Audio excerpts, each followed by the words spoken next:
Flamengo.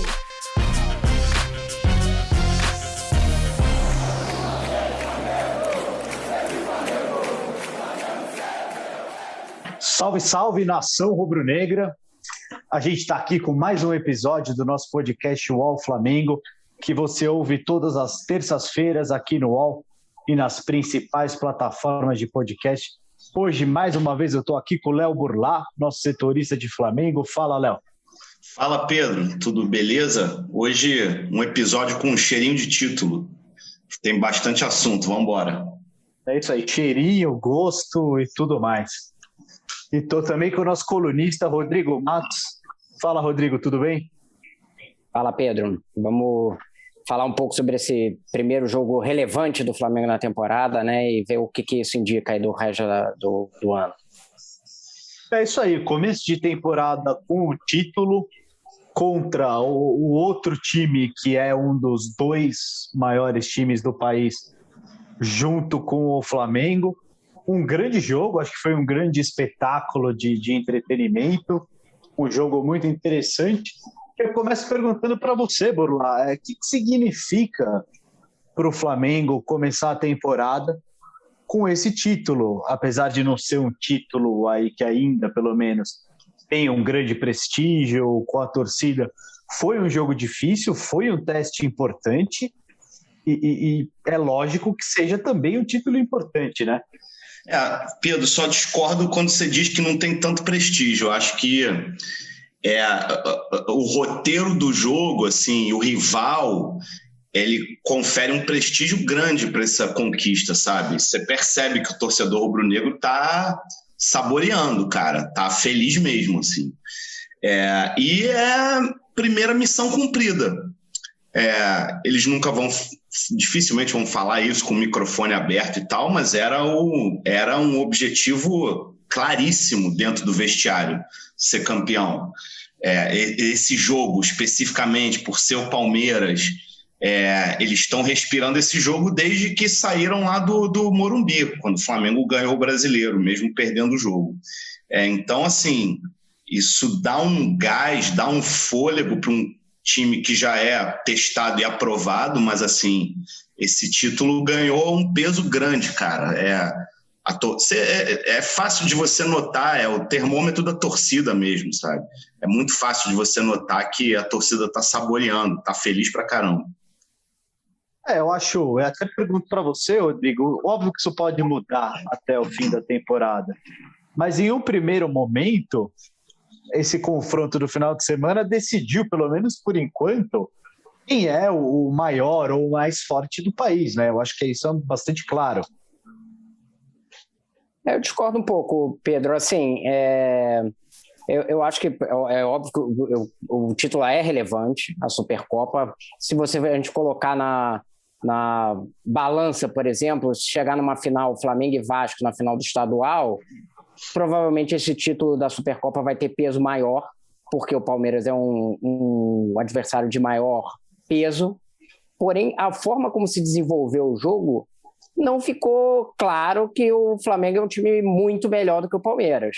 O jogo foi muito pau a pau, com o início melhor do Palmeiras, depois o Flamengo melhor no primeiro tempo.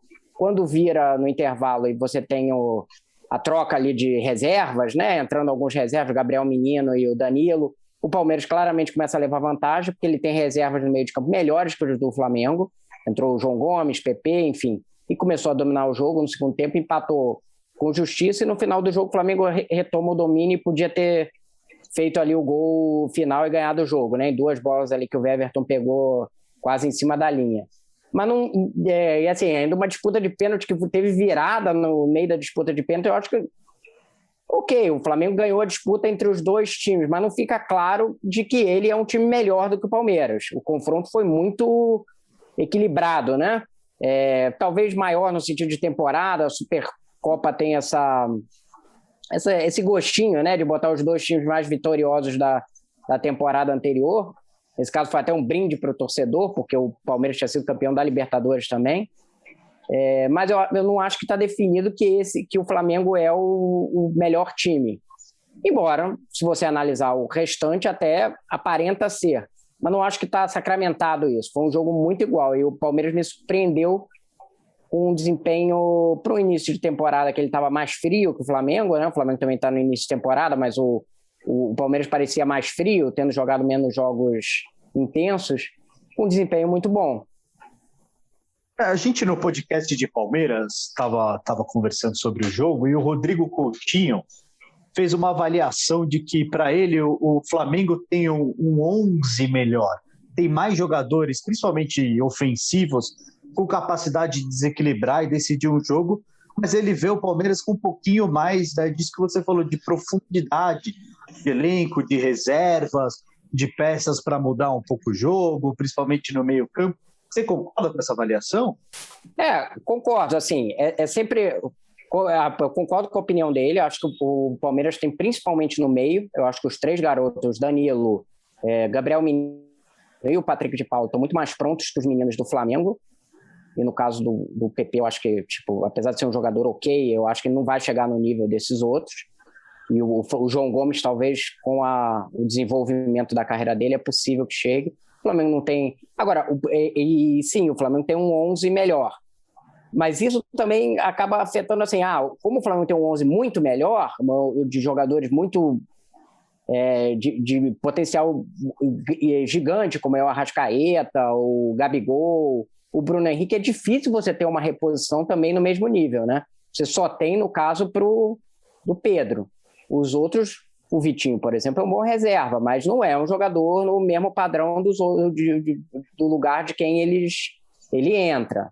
Então, tem também o desequilíbrio do elenco do Flamengo, tem a ver também com a força do seu time titular, mas concordo que o Palmeiras, principalmente no meio, tem mais opções, né, para mudar ali o jogo, para tornar um... Isso ficou claro. O Gabriel Menino, por exemplo, eu não consigo entender como é que ele é reserva. O Danilo também, porque o Felipe Melo é um bom jogador, tem uma bola longa boa, é muito bom no combate ali, mas o Danilo dá uma dinâmica ao meio de campo do Palmeiras que não tem quando está o Felipe Melo.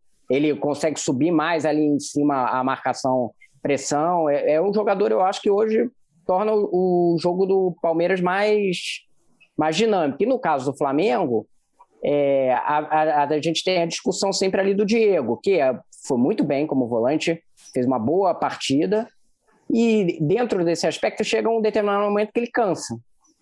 E ele e o Gerson não teve bem, então o Flamengo deu muitos passos ali. Claro que já era uma coisa que a gente, nos jogos do estadual, o time ainda tem problemas defensivos para conter ali quando o outro time tem um contra-ataque bom. E principalmente na direita, no setor do Isla e nesse combate ali no meio. Essa é uma questão que o Flamengo vai ter que resolver.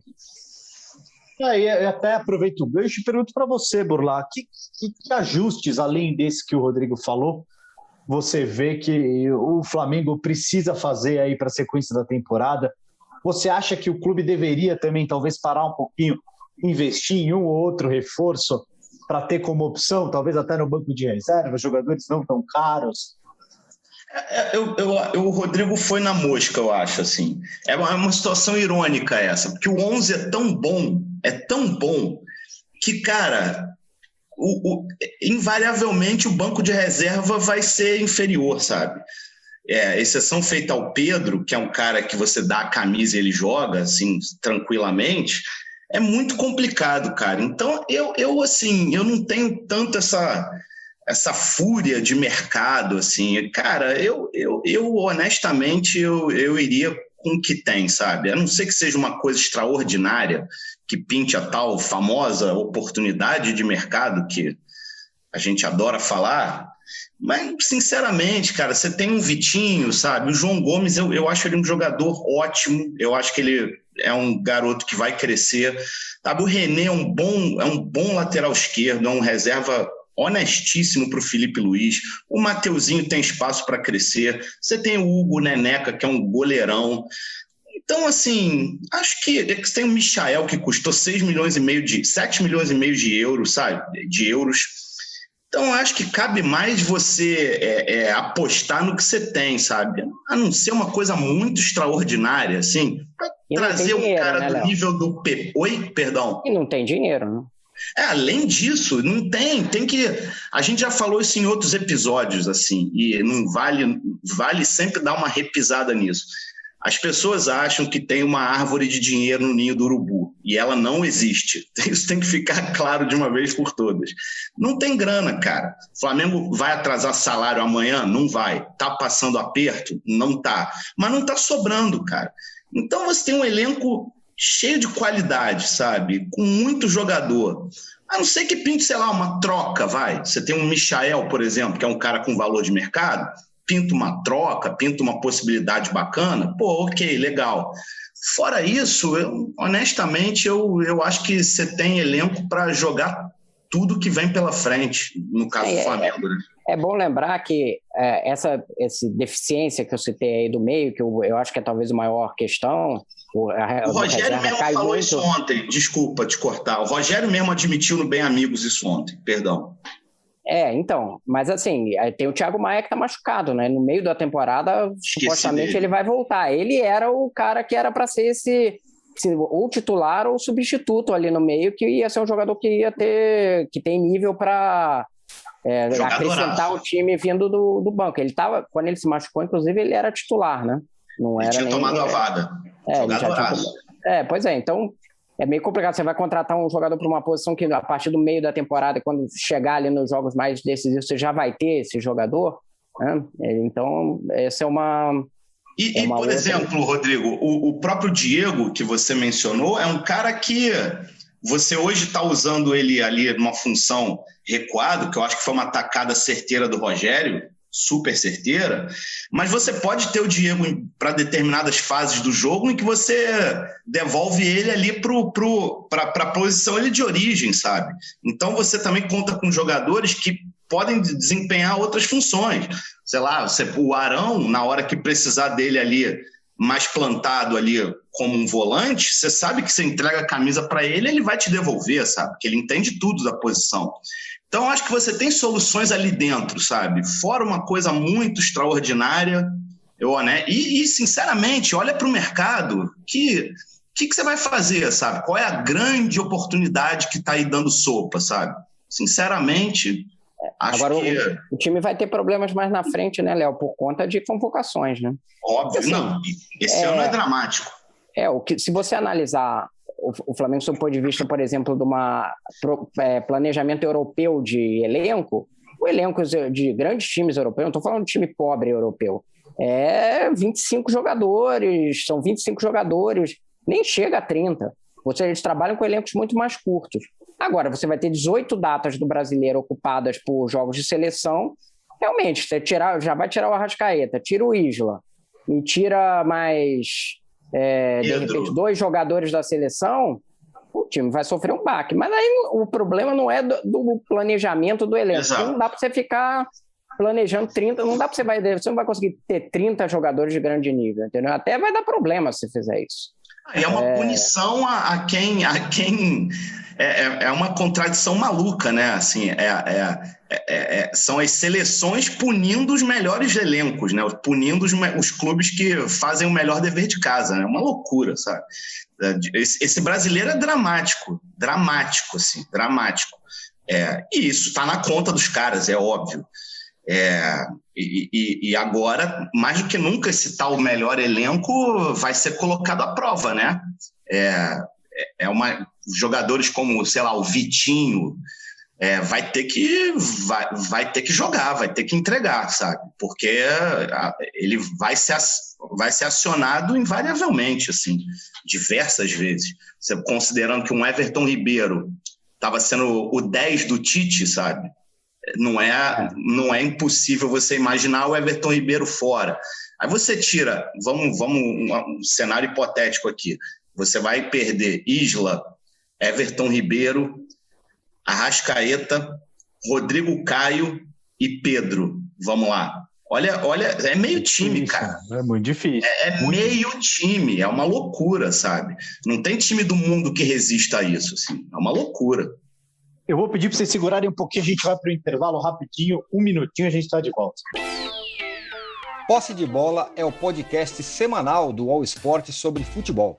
Às segundas e sextas-feiras, eu, Eduardo Tironi, converso com Juca Kfouri, Mauro César Pereira e Arnaldo Ribeiro sobre o que há de mais importante no esporte favorito do país. Você pode ouvir o Posse de Bola e outros programas do UOL em uol.com.br/podcasts, no YouTube e também nas principais plataformas de distribuição de podcasts. Fala, galera, estamos de volta aqui com o podcast UOL Flamengo e a gente vem analisando aí, o Burlá estava falando um pouco sobre a profundidade do elenco do Flamengo. Eu acho que um problema aí, né, Rodrigo, é que o torcedor às vezes ele é meio insaciável, né? Às vezes a coisa tá maravilhosa, mas o torcedor quer mais. Ele se acostumou um pouco a ver grandes contratações, grandes times. Ele acaba nunca tanto satisfeito, né? Tem um pouco disso. Não, tem. E às vezes tem uma dificuldade de curtir o que já tem, né? Porque se a gente for pensar, sob o ponto de vista foi um grande jogo domingo, né? Para você que, sei lá, eventualmente é torcedor do Flamengo, para o torcedor do Palmeiras ele deve ter curtido também até um determinado momento. É claro que tem muito essa política não ganhou, não presta, enfim. Mas, sob o ponto de vista de momentos que proporcionou o jogo, foi incrível, né? O gol do Rafael Veiga, estilo Edmundo no Mundial, o gol do Arrascaeta que ele vai desfilando ali para dentro. Aí você tem jogadores desfilando e dá um totó ali como se fosse uma coisa de sinuca. Eu acho que o torcedor tem que, às vezes, aprender a curtir mais isso do que ficar com esse consumismo de supermercado e achar que vai andar na prateleira toda hora e sair catando o jogador para ficar comemorando o cara botando camisa e depois nem sempre ele rende o que está previsto, né? Essa coisa de torcida muito ansiosa por contratação, não acho que necessariamente é o principal caminho. E o que tem hoje, eu acho que é mais o torcedor do Flamengo, no caso, aproveitar esse encantamento com seu time, que vem de 2 temporadas com 8 taças que completou agora. Eu não fiz o levantamento, mas se você for pegar aí no histórico recente do futebol brasileiro, acho muito difícil que tenha um time com um desempenho igual, de 8 taças em 2 anos, até porque a Supercopa e a Recopa são troféus recentes, né? Foram criados recentemente pela Conmebol e pela CBF. Então eu acho que tem mais que curtir esse momento e exaltar os jogadores que assim, o acerto que teve, por exemplo, na renovação do Diego Alves, que erra no primeiro lance do jogo, mas depois vai salvado no final, na disputa de pênaltis. Eu vou até fazer uma confissão aqui. Quando tiveram as 3 primeiras batidas do Diego Alves, eu ia fazer um comentário de que ele não parecia estar muito inteiro nas bolas de pênalti, porque o Weverton estava chegando muito mais perto das bolas do que ele. Aí no quarto ele pegou. Então é engraçado, porque ele ficou meio parado num lance, o cara bateu, meio que tirou ele, aí na sequência, quando ele pegou um jeito ali da batida, desestabilizou o Danilo na última batida, e aí ele pegou três cobranças. Eu acho que teve algum colega nosso que chegou a postar alguma coisa, falar, o Diego Alves não parece ser mais aquele mesmo pegador de pênaltis. E aí, depois o cara se arrependeu, acho que até comentou também, estava errado. Porque Rodrigo, você nos poupou desse print, Rodrigo. Pois é, não, porque nas primeiras bolas o Weverton parecia mais inteiro nas bolas. Ele chegou perto de umas 2 bolas ali que entraram, inclusive a bola do Gabigol, que foi um comentário que foi feito aqui em casa, acho que foi a minha mulher até que falou. O Gabigol parece um psicopata batendo pênalti, né? A calma dele você fica... chega a dar irritação a forma como ele se encaminha de forma fria para bater o pênalti. É uma coisa realmente muito impressionante a frieza do jogador nesses momentos decisivos dele. Ele bate, inclusive, um pênalti fraco, no canto, fraco, a bola ali, e em nenhum momento ele está nervoso, o Weverton vai perto da bola, mas não alcança. O Gabigol, só para não perder aqui o fio, é impressionante como ele gosta de jogo grande, cara. É impressionante como ele se alimenta disso, né? Você nota que ele vive diferente aquele jogo, né? Que ele é uma outra pegada, ele está numa outra vibração. E você falou uma coisa bacana de exaltar esses jogadores, eu até anotei aqui, porque eu acho que tem que ser feita uma reverência. Às vezes a gente fica só com o cara que fez o gol. No caso, o Diego Alves, e é mais que justo a gente louvar o Diego Alves, que é um goleiro gigantesco já na história do Flamengo, e para mim aquela catimbada na cobrança do Danilo, aquilo é de uma esperteza esportiva no bom sentido, sabe? Ele até respondeu isso hoje numa matéria que eu publiquei hoje, como ele entrou na mente do garoto, né, do Danilo. Ele entrou na mente, é mind games o negócio, foi de uma sagacidade ali na hora, um entendimento do que estava acontecendo, mas para eu não me perder aqui, cara, a gente precisa ressaltar e elogiar e curtir a bola que joga o Felipe Luiz.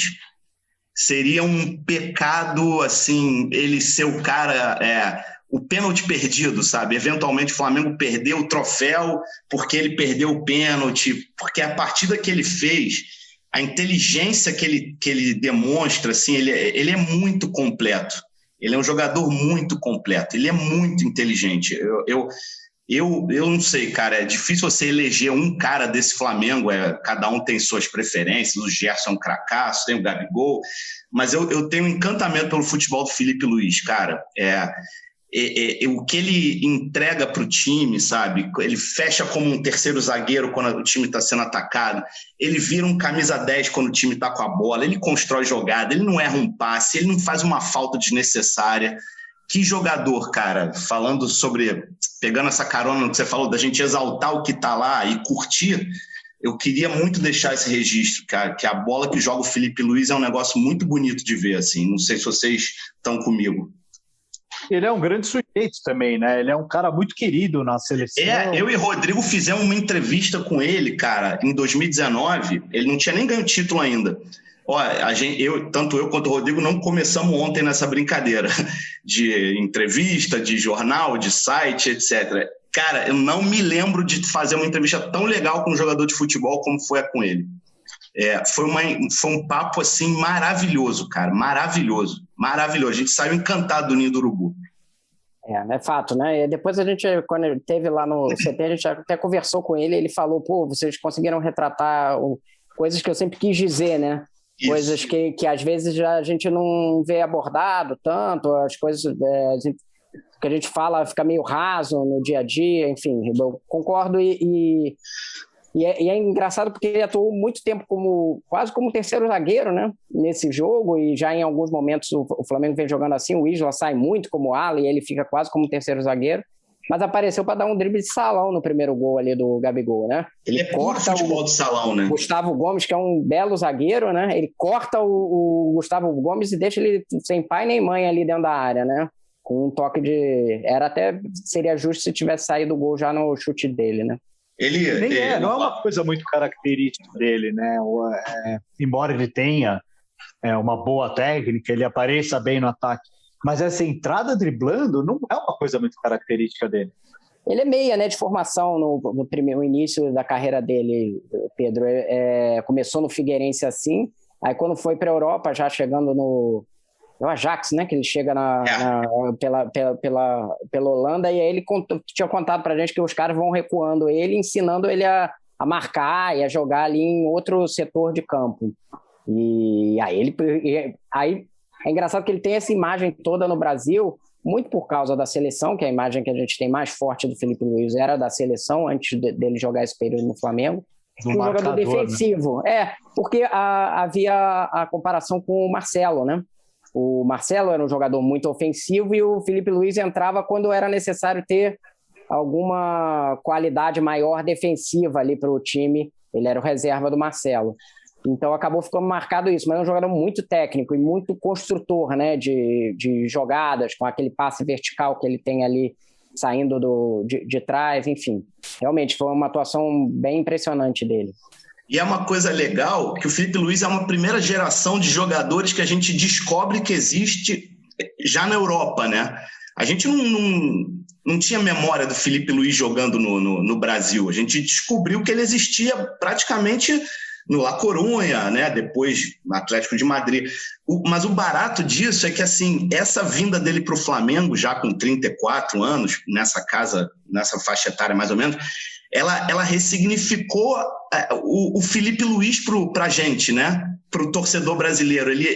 A gente não tinha essa memória dele, a gente não tinha a gente não acompanhava o Felipe Luiz, a realidade é essa. Uma coisa é você ver um jogo do Atlético de Madrid uma vez a cada 15 dias, sei lá, mas ele ganhou uma outra estatura, né, com essa passagem dele pelo Flamengo. Ele precisava brilhar aqui, né, eu acho que o reconhecimento que ele vai ter depois que ele encerrar a carreira, tendo passado pelo Flamengo e empilhando título atrás de título, é outro, assim, é muito curioso isso. O Rafinha também, eu fiz essa pergunta uma vez para o Rafinha, ele precisava dessa passagem grande no Brasil.